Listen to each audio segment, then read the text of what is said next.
A little over an hour ago, as the sun sank beneath the horizon, we began a new year.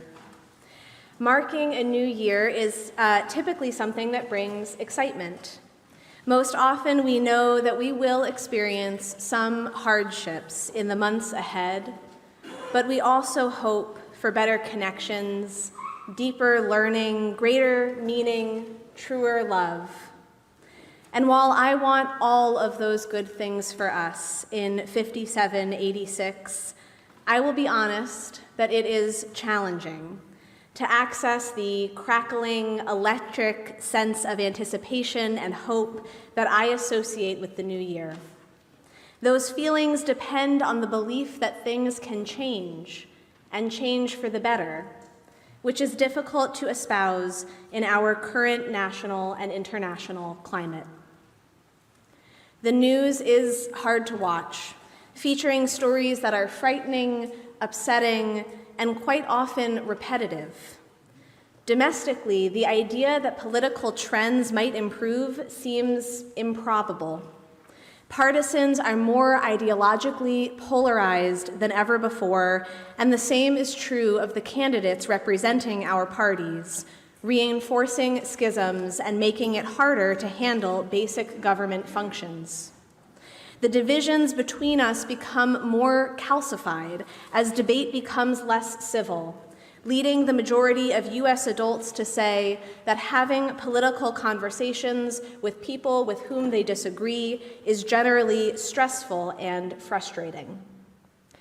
And while most of the cast of characters staffing our government has changed, many outlets refer to this administration as season 2 of a devastatingly consequential reality show. Add to that several years of heart-rending reports out of Ukraine, Israel, and Gaza, and it's no surprise that many of us feel like we are caught in a loop.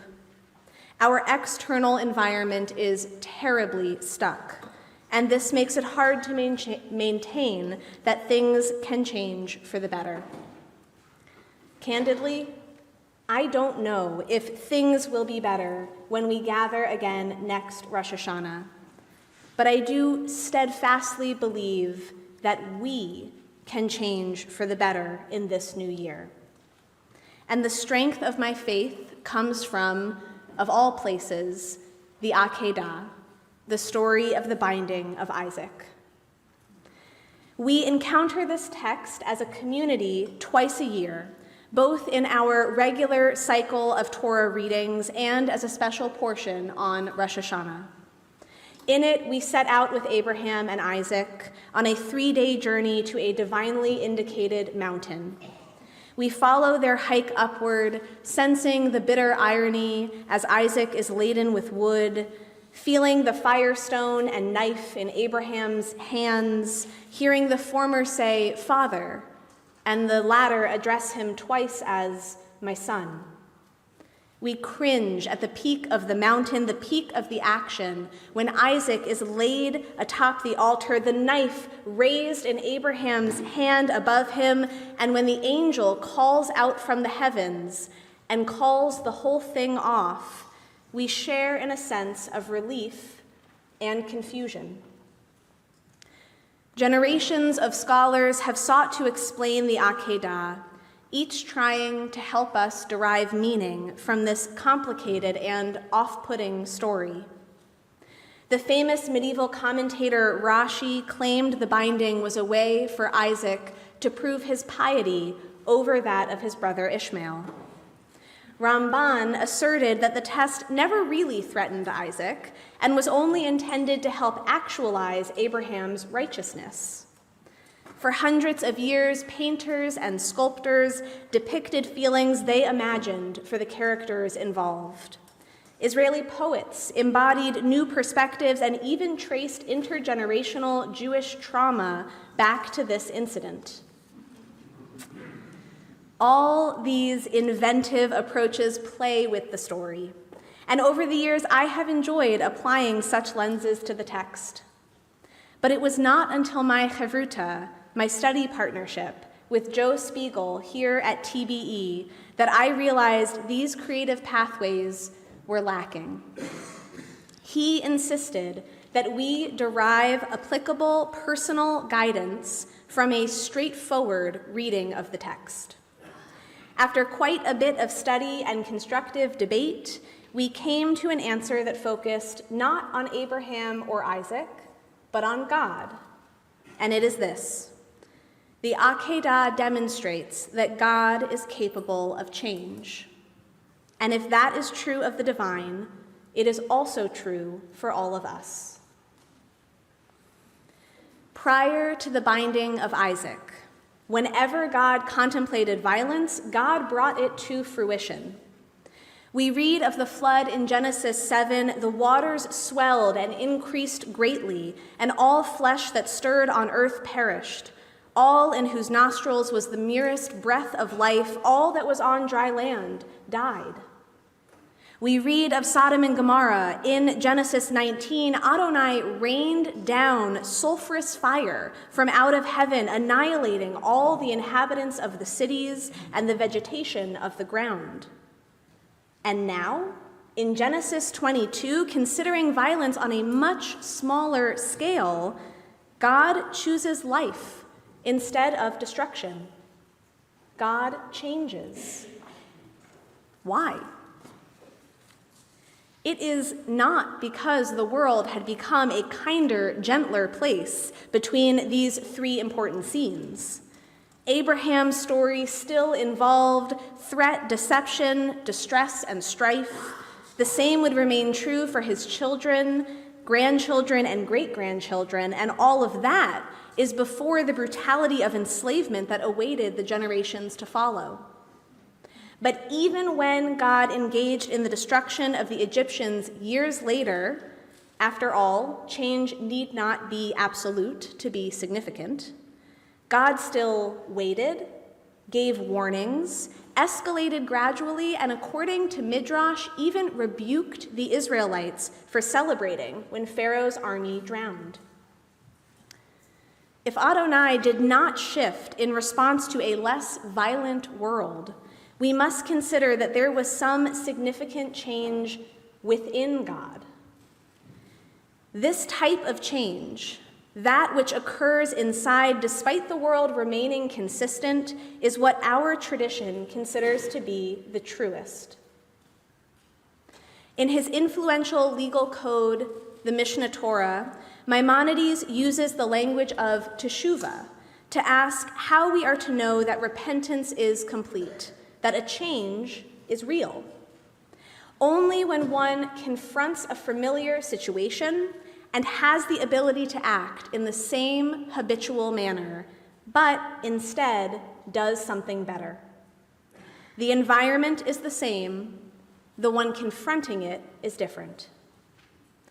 So, looking this time not at the state of the world, but at the state of God, we ask again, why did God change? As best I can tell, the answer can be traced back to the flood, followed through to Sodom and Gomorrah, culminating finally in the Akedah.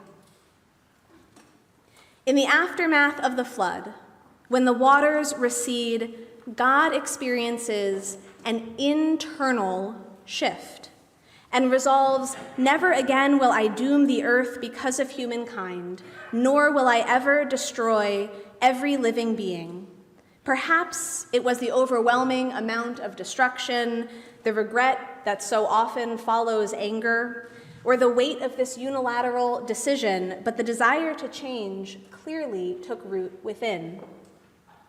Fast forward to Sodom and Gomorrah, and this time God consciously decides against total independence, instead choosing an interpersonal dialogue with Abraham. They go back and forth, promising not to destroy the cities if there should be 50, 45, 40, 30, 20, and eventually just 10 righteous people there. Each time, Abraham tries to make the focus smaller, and God patiently demonstrates openness to the other and elevates the importance of relationship. Finally, in the Akedah, God considers violence at the most intimate level possible, the death of just one person, brought about not through water or fire from on high, but with a knife wielded by his own father.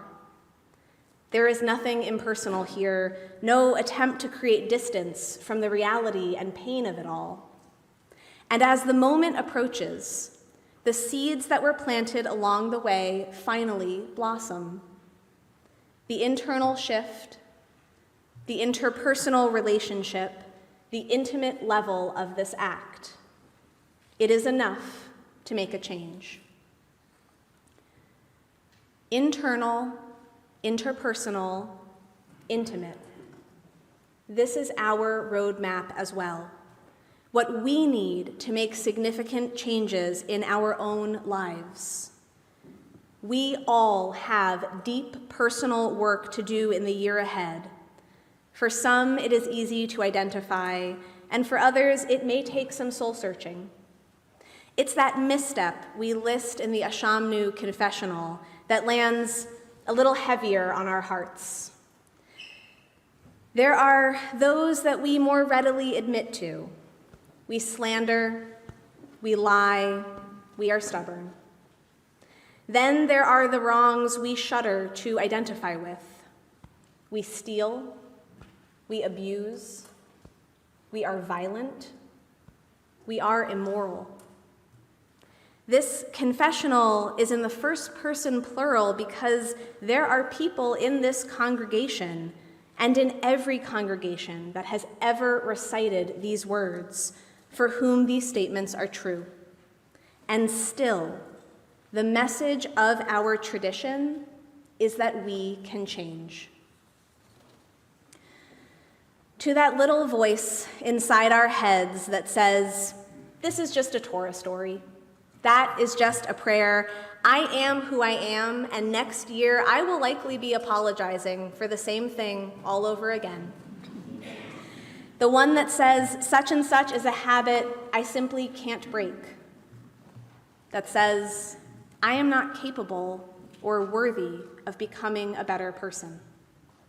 I say this, there are examples of profound and inspiring change all around us.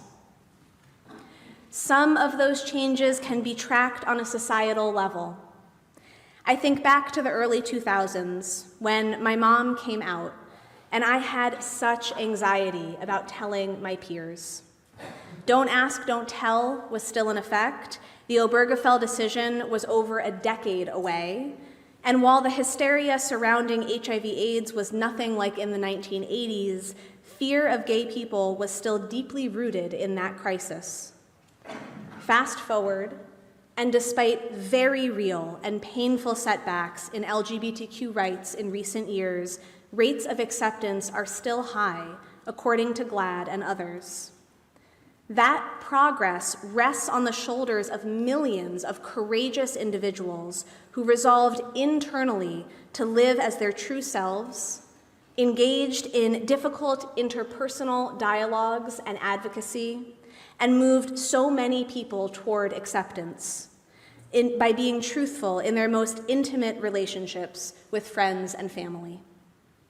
If you had told me as a teenager that one day I wouldn't hesitate at all when describing my family, I would have cried with relief and joy and been inspired by our capacity to change. Other changes happen to individuals, but make headlines so we all can see. A few years ago, Pulitzer Prize-winning journalist Eli Saslaw wrote Rising Out of Hatred, which presents the story of Adrian Black, child of Stormfront founder Don Black, godchild of former KKK Grand Wizard David Duke. Once a rising star of the white nationalist movement in the US, Black disavowed that ideology, repented for spreading hate against racial and ethnic minorities, Jews and LGBTQ folks, and recently came out as transgender herself. Hers may be the most radical story I know of personal change, but it follows the playbook accessible to us all. It began with the intimate, two courageous Jewish students who invited Black weekly to their Shabbat dinner table, forming a genuine friendship that made their humanity undeniable. It continued with the interpersonal, an ongoing dialogue between Black and her then-girlfriend, who respectfully but unflinchingly challenged every pillar of white nationalism. And in just a few years, the internal shift that had taken hold in Black was so undeniable that she risked all her previous relationships and her safety to oppose her upbringing. And some changes occur quietly and privately, but their importance is no less significant. Many people in this room have widened their aperture when it comes to seeing the destruction of Gaza. That does not mean all of us here agree on the right tactics or even the right goals for this war. But I have been encouraged to hear from congregants who, understandably, once felt unable to make space for the suffering of civilians in Gaza, that they now have more room in their hearts. Never has a war felt more intimate than this, as social media allows average people to broadcast their experiences with videos and still images capturing scenes of deep fear, bereavement, and anguish. The private has become public, and for many it has served as a pathway toward new interpersonal conversations, as well as internal shifts in our empathy. I suspect that lasting peace will require this recognition of our shared humanity. Internal, interpersonal, intimate. None of these elements require that the external world be perfect for us to change for the better. Control lies within us, inside ourselves and inside our relationships. We can refuse to become disempowered by national and international news, by a milieu that is so often stymied and dispiriting. The High Holy Days are predicated on the idea that we all have the ability to recognize where we need to grow, and then do the hard but fulfilling work of making corrections, making amends, and becoming more developed and elevated versions of ourselves. After all, we are created B'Tselem Elohim, in the image of God. If God can change, so can we. When we gather together next Rosh Hashanah in another year, none of us know what the state of the world will be, but may we all be able to say, this year I changed for the better. Shana Tova.